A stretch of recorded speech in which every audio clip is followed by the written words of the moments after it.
Finance Minister and Leader of the Government in the Senate, Matthias Cormann, who joins us from Perth. Minister, thanks very much for your time. Do you think that Governor Lowe's comments will help foster certainty among investors and the business community? Well, it was another very good speech by Governor Lowe, and what he pointed out is that the economy is growing and that the fundamentals in the Australian economy are strong.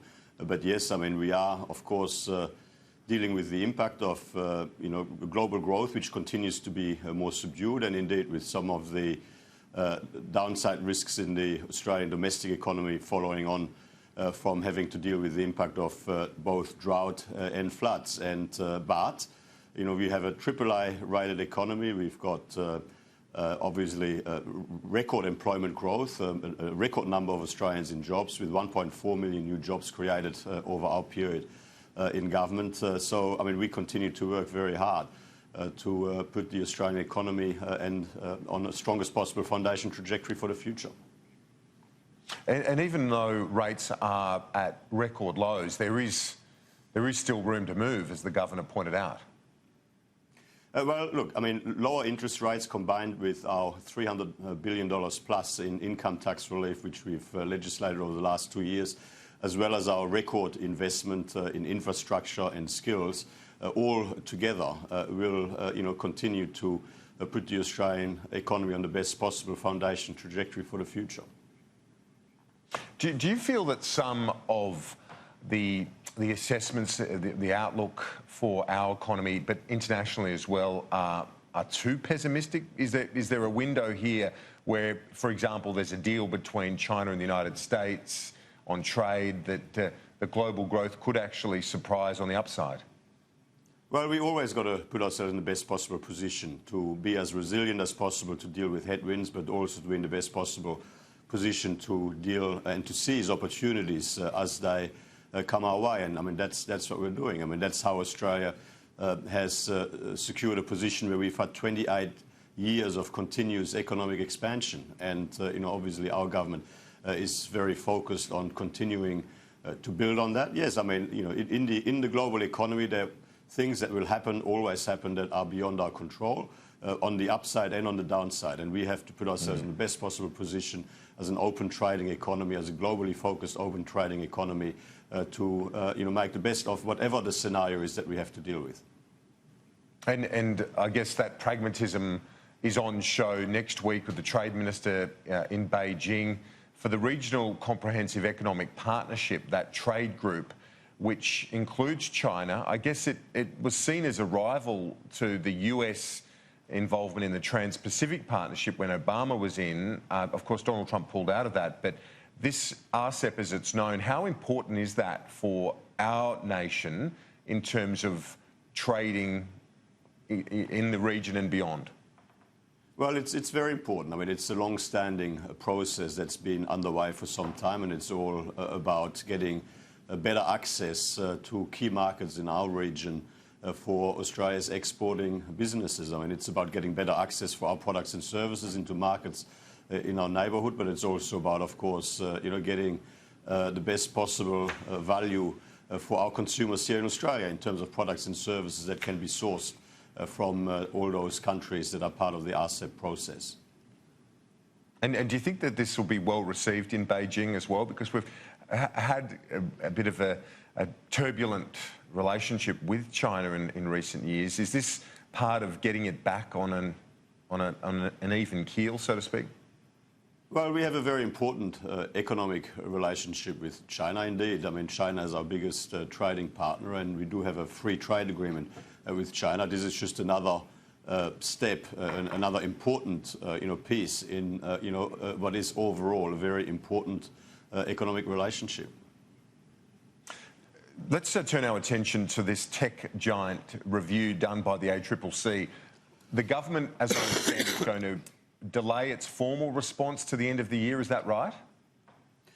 Well, the Treasurer and the Minister for Communications will be releasing the ACCC report later today, and they'll have some more to say about this. And obviously the government will respond in due course to what is a report to government, not a report from the government. I mean, this is a review that's taken place over about 18 months. into the impact of technological change on traditional on competition in media and advertising, search engines, social media platforms, digital content aggregators.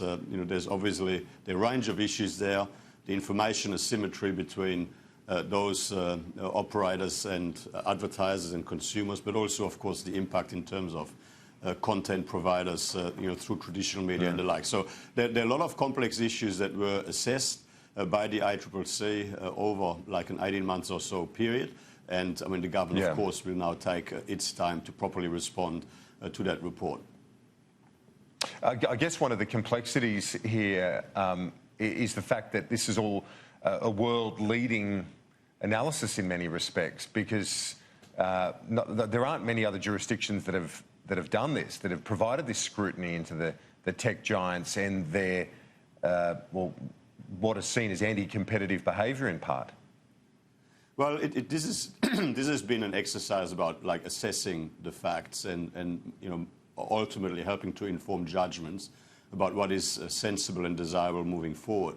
I mean, there's no doubt that technological change, that the developments around search engines, social media platforms, and digital content aggregators have had a significant impact on competition in your traditional media and advertising markets, and it's a matter of now forming judgments based on a thorough and comprehensive analysis of where things are at as to what would be an appropriate response in a policy sense moving forward. And as I say, the Treasurer and the Communications Minister will have some more to say about that later today.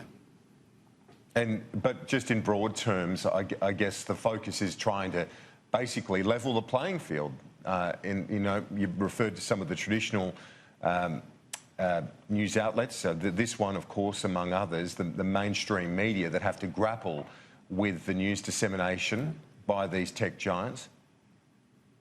Well, there's no doubt that these technological changes over the last decade and or so have had a significant impact on competition in the media and advertising markets. I mean, this report by the ICCC has thoroughly reviewed all of that, and obviously now we'll have to make some judgments on what might be sensible and appropriate and desirable ways to address some of those issues. You were very frank yesterday in the Senate in rejecting your colleague Senator Bragg's suggestions on superannuation. You did it publicly and more privately as well, as you pointed out in the Senate. Is this healthy for a Liberal Party to be having these discussions, or would you prefer to see a bit more discipline after your recent election win? Well, there's absolutely no issue with discipline. I mean, Senator Bragg, Andrew Bragg, gave his first speech in the Senate yesterday, and it's entirely appropriate for a new senator or a new member of the House of Representatives in their first speech to express their personal views on issues that are important to them in a policy sense. I mean, there's absolutely no issue with that whatsoever. But of course, from the government's point of view, it's also important that we are very clear to the Australian people on what our position is as a government. We made very clear statements in relation to superannuation policy settings in the lead-up to the last election. We always focus on making sure that the policy settings help protect people's superannuation savings, help to ensure that net returns for Australians saving for their retirement and in retirement can be maximised. And so that is why there is a review process to ensure the system is as competitive and as transparent and as efficient as possible, and that all of the original purpose of compulsory superannuation is still properly maintained in a way that makes sense in the public interest. But the government has been very clear in terms of what we will and won't do in this space, but that doesn't mean that individual members of Parliament are not entitled to their personal views. And in terms of the idea of having an opt-in situation for low-income earners, is the problem fundamentally with that idea that you would then have basically a two-tiered system in terms of superannuation? Well, no. I mean, the problem is that you'd end up with less money in retirement and obviously a lower standard of living in retirement than you could and would otherwise. And that policy judgment has been made some time ago, and it's we always got to focus on making sure that Australians saving for their retirement get the best possible deal, that the system is as efficient, as competitive as possible, fees are as low as possible, the investment returns, the net investment returns can be maximised, and that people's savings are secure. So there's always a conversation to be had to ensure that the policy settings are right, to ensure all of that. But the fundamental question in relation to voluntary or compulsory superannuation has been settled in Australia some time ago, and it's not one that will be reopened by the government. When you look at the review of retirement policies, can you give our viewers a sense of what issues the government's hoping to explore in terms of that review? What are the areas where you think there might be some improvement? Well, I've just gone through quite a number of those in my answers to your previous questions. I mean, it's essentially always about making sure that the settings are still fit for purpose. There's still focus on what the original objective actually was meant to be, that the system is as efficient and as competitive as possible, that people get the best possible deal, that their investment returns and net investment returns are maximised, and that indeed that compulsory super, which we do have in Australia, delivers the appropriate and right outcome for Australians saving for their retirement.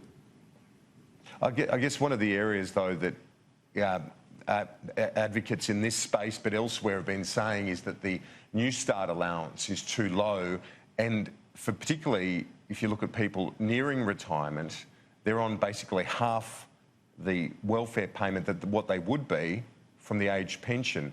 Is this something that will also be considered as part of the retirement review? Well, Newstart allowance is obviously not a retirement income. Not having a job, being out of work is tough.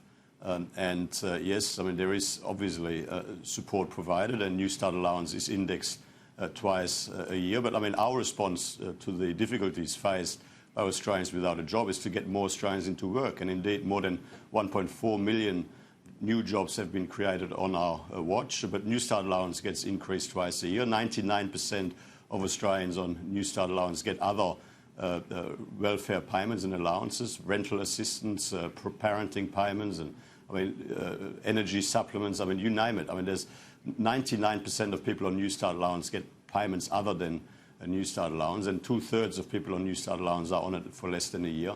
It is a transitional payment. It's not, it is obviously something that is not designed to be an ongoing income support payment over the very long term. But the fact is, you said 2/3 are on it for that period of time. I think it's about a year roughly, but there's a third who are long-term unemployed. That's obviously a very tough way to try and to live on that payment. Well, they don't just live on that payment, is my point. 99% of Australians receiving Newstart allowance, and I think you can safely assume that just about everyone who is on it for more than a year will be receiving other welfare payments on top of Newstart allowance, and all of those payments are indexed twice a year. Okay. In the end, the objective has got to be to get more Australians back into work. Minister, as always, we appreciate your time. We'll see you next week. Good to talk to you.